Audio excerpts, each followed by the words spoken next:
Have you ever experienced sudden and abrupt changes in the weather? This happens a lot. It's as if there is a controlled force operating the weather at times, and maybe it is under control. In 1995, a report was commissioned to lay out the factors for using weather as a means of warfare in battlefield conditions by the year 2025. Well, welcome to 2025. Is this a reality? The 2025 report, as it's known, details weather as a means of tipping the balance of warfare, and maybe this has also been applied to localised disturbances like riots, protests, or even unscheduled gatherings. But what is this weapon with the weather system?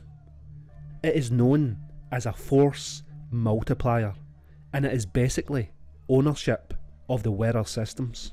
The executive report states that in 2025, United States aerospace forces can own the weather by capitalising on emerging technologies and focusing development on those technologies to war-fighting applications. The report says that such a capability offers the warfighter tools to shape the battle space in ways never before possible. It provides opportunities to impact operations across the full spectrum of conflict and is pertinent to all possible futures. The purpose of the paper was to outline a strategy for the use of a future weather modification system to achieve military objectives rather than to provide a detailed technical roadmap. Back in 1995, this was a high-risk, high-reward endeavour.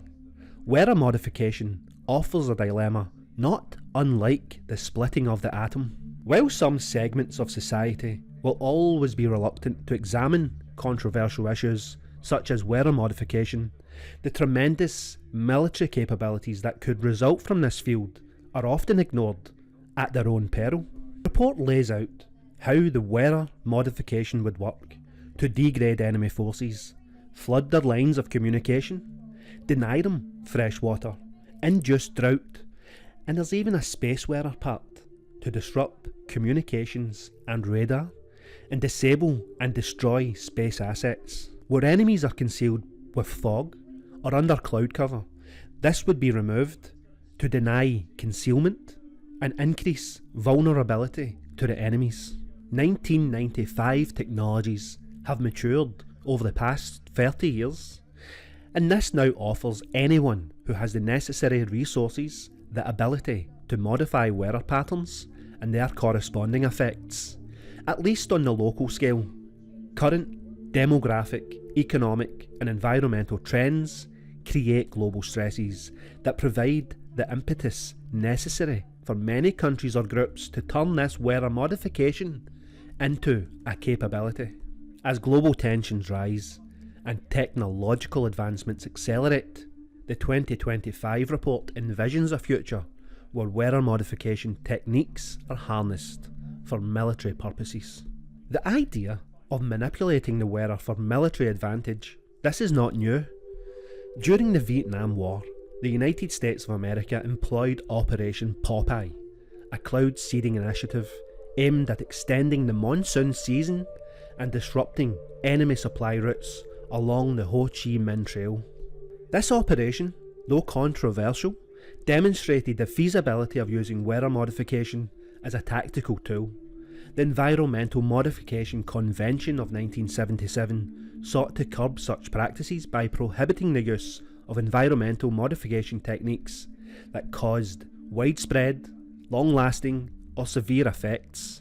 However, the treaty's limitations allow for localised and non-permanent modifications, leaving room for potential exploitation.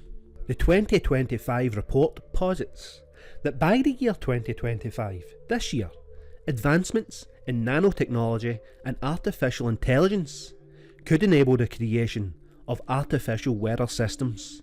These systems, composed of microscopic particles capable of forming intelligent fog, could be deployed for various military applications, including obscuring enemy visibility, disrupting communications and even inducing extreme weather events. The report suggests that these advances by this year would make weather manipulation precise and controllable. For instance, cloud seeding technologies could be enhanced to create targeted storms or droughts in enemy territories.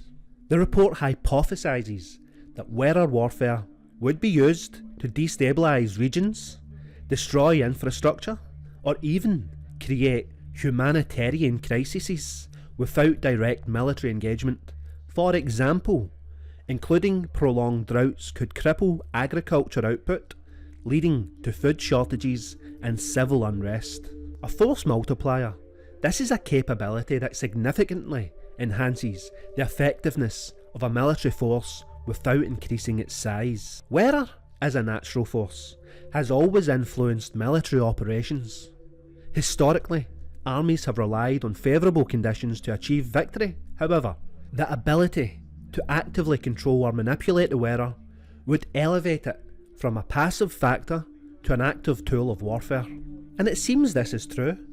Militaries currently use the weather to obscure the enemy's visibility, disrupt their communications, and induce extreme weather, such as triggering floods, droughts, or hurricanes to destabilise enemy infrastructure and supply lines, or even just to enhance our own mobility to clear fog or ice from runways and roads to ensure logistical superiority.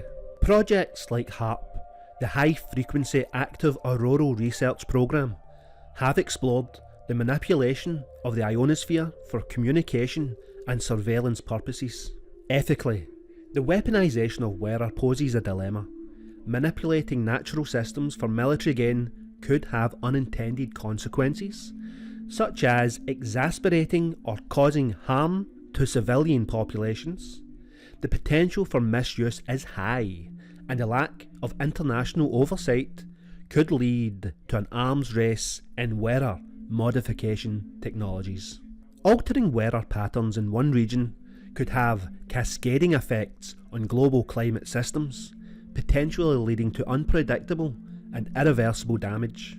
The pursuit of weather control must therefore be balanced against the need to protect the planet's ecological stability. The ability to own the weather fundamentally alters the global balance of power.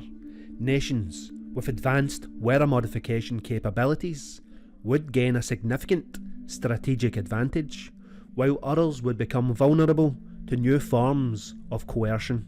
The proliferation of weather modification technologies could create a new domain of warfare akin to cyber or space warfare. International cooperation and regulation would be essential to prevent escalation and ensure that such capabilities are used responsibly. Is the weather already being manipulated where you are? Comments below, and thank you for watching.